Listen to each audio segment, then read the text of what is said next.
How do I or does anyone make oils? And what I'm talking about specifically are the oils that like I sell, self-love oil, motivation oil, emotional healing oil. How do I or anyone make those things? And the important thing to know is before I make any oil at all, a lot of research and planning goes into this process, okay? And it starts with, what do you want the oil to do? Do you want it to bring in some energy, some confidence? Do you want it to be a protection oil? Protection from what?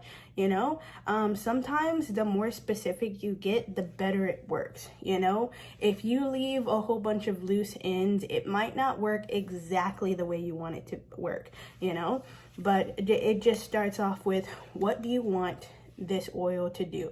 The next thing you want to keep in mind is your base oil. Now, your base oils are important because the essential oils that you use, some of them are not safe for you to put directly on your skin. They cause irritations or rashes. So to make those safer, we use base oils like olive oil, jojoba oil, olive oil, almond oil, we have grapeseed oil, and all of these oils have their own specific properties. Now, you can use the properties of these oils, or you could just use whatever oil you think smells nice, or whichever oil you have. It works either way.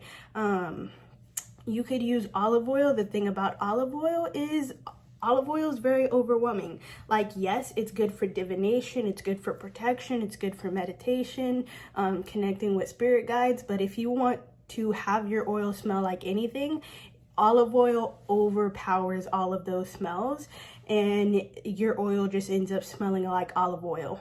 So like, if you wanted it to actually have a smell, I would say you might want to try a different base oil for your oil. And then things like jojoba oil and avocado oil are really good for love, anything that requires that communication, caring aspect. And almond oil is good for bringing in money, prosperity, stability. So the possibilities are endless. And then what ingredients do you use? Well, I would start with, what do you have? Like, what do you have readily available to you? What's in your pantry? Pepper, salt, avocado, garlic, onion. Like, what do you have readily available? And look at the properties of those things and see if any of those things fit inside what you want your oil to do. And then you could use those.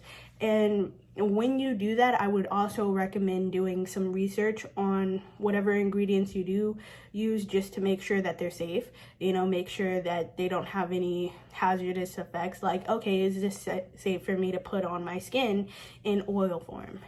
Just as a precaution. And then you would put the herbs and essential oil in a container. You can get a container like this if you want to make a small batch. Just put it all in there, and it'll look something like that.